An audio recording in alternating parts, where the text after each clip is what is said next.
Hello viewers, অনেকেই দেখি কোয়েল পাখির ছেলে মেয়ে নিয়ে অনেক সমস্যায় ভোগে এবং অনেক ব্যবসায়ীরা নতুন উদ্যোক্তাদের ছেলে বেশি দিয়ে ঠকায়।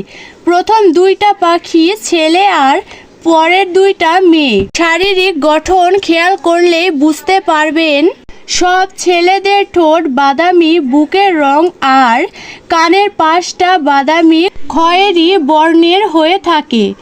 আর মেয়ের শারীরিক গঠন দেখলে বুঝতে পারবেন যে মেয়ের সব কিছুই প্রায় সাদা কালো, ঠোঁটের ডগাও কালো।